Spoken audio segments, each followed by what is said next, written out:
Riya Sharma collapsed in the middle of her own wedding reception, her red bridal dress spreading across the marble floor as hundreds of stunned guests watched in horror.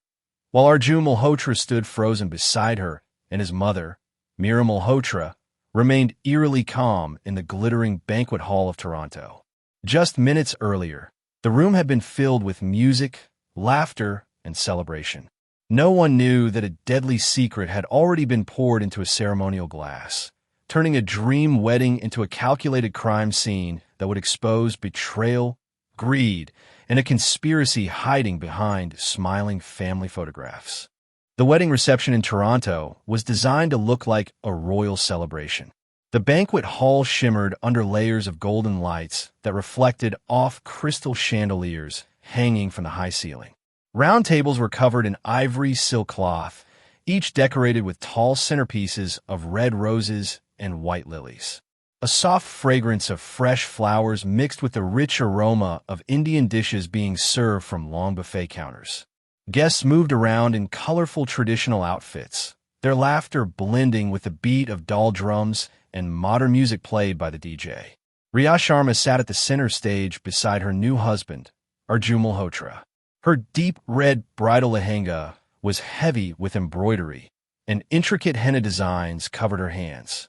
Gold jewelry framed her face, and her smile appeared calm and radiant as photographers captured every moment. She had dreamed of this day since she first moved to Canada to study, hoping to build both a career and a loving family. To her relatives watching proudly from the front tables, she looked like the picture of happiness. Arjun greeted business partners and distant cousins with confidence. His family's reputation in the community was strong, built through years of hard work and successful grocery stores across Ontario. His mother, Meera Malhotra, moved gracefully among guests, ensuring every detail was perfect. She checked the catering, adjusted decorations, and welcomed elders with folded hands. To everyone present, it seemed like the beginning of a bright future. No one imagined that beneath the glittering lights and joyful music, a secret had already begun to cast a shadow over the celebration. In the middle of the celebration, Riya carried a quiet secret that only she and Arjun fully understood. She was 8 weeks pregnant, a truth confirmed by a clinic visit just days before the wedding. The news had first filled her with fear, then with happiness. She believed the child was a blessing, even if the timing was unexpected. She and Arjun had agreed to keep it private until after the ceremonies were complete. They wanted to avoid gossip from relatives who valued strict traditions and careful timelines. Riya had kept the medical papers folded neatly inside her small bridal purse. She planned to move them later to her suitcase at Arjun's family home. During a brief moment in the dressing room at the reception hall in Toronto, she felt slightly tired and stepped away from the crowd. The heavy jewelry and long hours of rituals had drained her energy. She placed her purse on a side table while adjusting her dupatta and wiping her forehead. Meera Malhotra entered the room shortly after, intending to check on her new daughter-in-law. Her eyes were sharp and observant. While helping Riya fix a loose necklace clasp, she noticed the purse slightly open. A corner of a medical report slipped out. Meera glanced down, and the word positive caught her attention. Curiosity turned into alarm as she read enough to understand the situation. Her expression did not change. She closed the purse carefully and stepped back with calm composure. To the outside world, she remained the proud mother of the groom. Inside, however, her thoughts raced. She believed the pregnancy before marriage would bring shame to the family's name and invite whispers within their close-knit community. A deep sense of anger and fear began to grow quietly beneath her controlled exterior. Meera Malhotra had spent years building an image of dignity and control within the Indian community of Toronto. She believed that respect was fragile and that one mistake could destroy everything her family had achieved. As the music played loudly in the reception hall, her mind was no longer focused on celebration. The discovery of Riya's pregnancy before the formal wedding rituals felt, to her, like a betrayal carefully hidden behind an innocent smile. Earlier that week, when preparations for the wedding were at their peak, Mira had already sensed that something was different about Riya. She noticed moments of tiredness and quiet discomfort. Acting on a sudden impulse, she contacted her younger brother, who worked in agricultural supplies outside the city. She told him she needed a strong pesticide for a garden problem at home. He delivered a small sealed vial without asking questions.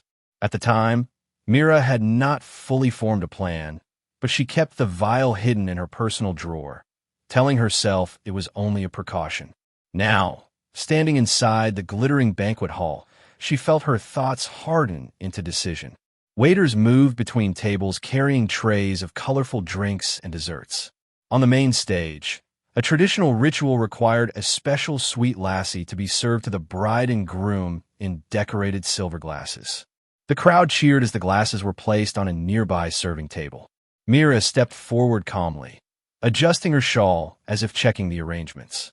In a brief moment when no one paid attention, she opened her clutch purse. Her hands did not shake. The small vial emptied silently into one of the glasses before she blended back into the crowd, her face composed, her eyes fixed on the stage where Riya laughed unaware. The music grew louder as the final rituals of the evening began. Guests gathered closer to the stage, raising their phones to record the playful tradition of the bride and groom sharing sweet lassie. The silver glasses, decorated with red ribbons, were handed to Riya and Arjun as applause filled the hall in Toronto. Riya lifted her glass with a shy smile, unaware that the drink carried something far more dangerous than sweetness. Within minutes of taking a few sips, a strange sensation spread through her body. At first, it felt like simple exhaustion. The heavy lehenga, bright lights, and long ceremonies had already drained her energy. She tried to remain steady, but her vision began to blur. The room seemed to tilt slightly, and the cheerful music started to sound distant and distorted. A thin layer of sweat formed on her forehead despite the cool air conditioning. Arjun noticed her unsteady posture and assumed she was overwhelmed by the excitement. Some guests laughed softly, thinking the bride was shy or tired. Riya attempted to stand for the next dance, but her legs felt weak. Her breathing became uneven, and her hands trembled as she tried to hold onto the edge of the stage. Suddenly, her body gave in. She collapsed onto the polished marble floor, her jewelry clattering against the surface. The music stopped abruptly. Gasps and screams replaced laughter as relatives rushed forward. Someone called emergency services while others tried to lift her carefully. Within minutes, paramedics arrived and carried her out on a stretcher, the bright red of her bridal outfit standing out under flashing ambulance lights. The celebration ended in chaos, leaving stunned guests staring at the empty stage. By the time the sun rose over Toronto, the reception hall had transformed from a place of celebration into an active crime scene. Yellow police tape blocked the entrance, and officers moved carefully between tables still covered with half-finished plates and abandoned glasses. The scent of flowers now mixed with the sharp smell of cleaning chemicals as investigators began collecting evidence. At the hospital, doctors worked through the night, but Riya's condition had worsened rapidly. Toxicology tests were ordered immediately after medical staff noticed unusual symptoms that did not match simple food poisoning. When the results returned, they confirmed the presence of organophosphate pesticide in her bloodstream. The substance was powerful and fast-acting, explaining her sudden collapse during the reception. Detectives shifted their focus back to the banquet hall. They questioned the catering staff, servers, and close family members.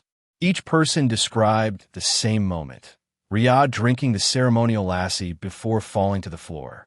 The remaining contents of the glasses were sent to a forensic lab for testing.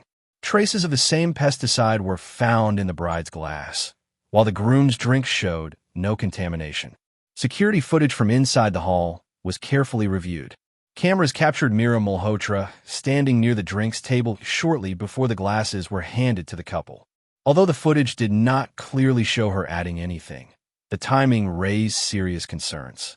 Investigators also learned about Riya's pregnancy, information that suggested a possible motive linked to family honor and reputation. As officers expanded their inquiry, They discovered that a small agricultural supply store outside the city had recently sold pesticide, matching the toxicology report. Purchase records were traced back to Mira's brother. What had first appeared to be a tragic medical emergency was now unmistakably a planned act. As investigators continued their work in Toronto, the case took an unexpected turn. What had initially seemed like a crime driven purely by family honor began to reveal deeper financial motives. Detectives obtained financial records from Malhotra family business and discovered that their once successful grocery chain had been struggling for over a year. Sales had dropped, loans had increased, and several payments were overdue. Bankruptcy was closer than anyone in the community realized. During a routine background check, officers uncovered a life insurance policy purchased for Riya just 3 weeks before the wedding. The policy was unusually large for a newly married couple. Arjun was listed as the sole beneficiary. The timing of the purchase immediately raised suspicion. Investigators questioned why such a policy would be arranged so quickly and so close to the ceremony. When confronted with the financial documents, Arjun appeared cooperative but visibly stressed. He claimed the insurance was meant to secure their future together. However, digital records told a more complicated story. Emails and bank statements showed urgent discussions with creditors and repeated warnings about missed payments. The pressure on Arjun had been intense in the weeks leading up to the wedding. Meanwhile, forensic experts examined the small vial recovered from Mira's purse.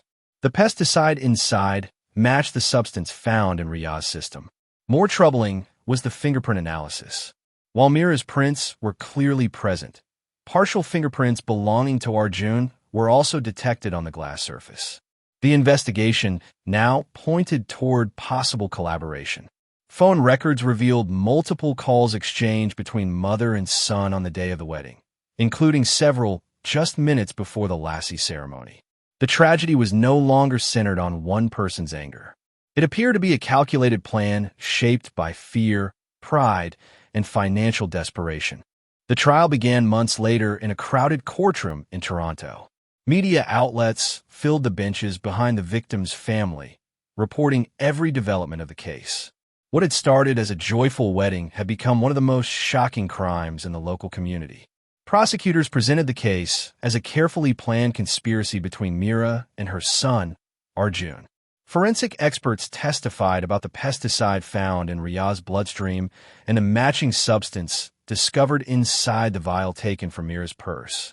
Surveillance footage from the banquet hall was shown repeatedly, highlighting the brief moment when Mira stood alone near the ceremonial drinks.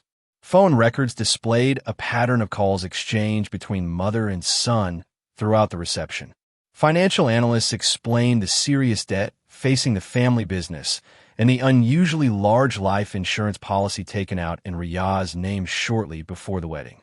The defense argued that the evidence was circumstantial and suggested the possibility of contamination by catering staff. However, laboratory analysis confirmed that only Riya's glass contained poison. Fingerprint experts described how partial prints belonging to Arjun were found on the pesticide vial, linking him directly to the substance. As the proceedings continued, the jury studied timelines, chemical reports, and digital messages that revealed mounting financial pressure and concern over the pregnancy. After days of deliberation, the jury returned with a unanimous decision. Both Mira and Arjun were found guilty of first-degree murder and conspiracy to commit murder. The courtroom fell silent as the verdict was read. Riya's parents wept quietly, holding a framed wedding photograph that now symbolized loss instead of celebration.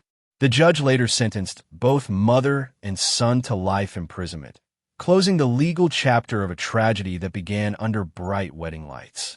In the weeks after the verdict, the tragedy continued to echo across Toronto. The Indian community, once tightly connected through festivals, weddings, and business ties, found itself divided by shock and disbelief. Many struggled to understand how a celebration filled with music and blessings had ended in calculated murder. Community leaders organized prayer gatherings in memory of Riya and her unborn child, urging families to reflect on the pressures that can quietly grow behind closed doors. The banquet hall where the reception had taken place, remained closed for several months. Its glittering chandeliers and polished floors became reminders of a night that changed countless lives. When it finally reopened under new management, some residents avoided attending events there, unable to separate the space from the tragedy that unfolded beneath its lights. Riya's parents returned to India, carrying her ashes instead of wedding gifts. Photographs from the ceremony, once symbols of pride, became painful memories. They established a small charitable fund in her name to support young immigrant women facing family and financial pressure abroad. Through that effort, her story began to serve as a warning rather than only a sorrowful headline. News channels and true crime programs revisited the case repeatedly, analyzing the evidence and the motives behind it. Discussions centered on honor, reputation, and financial desperation, themes that resonated beyond one family. The story remained a haunting example of how fear and greed can overshadow love and humanity. What began as a grand wedding ended with prison sentences and broken families. The music that once filled the hall was replaced by silence, and the memory of that night continued to linger in the city long after the decorations were taken down.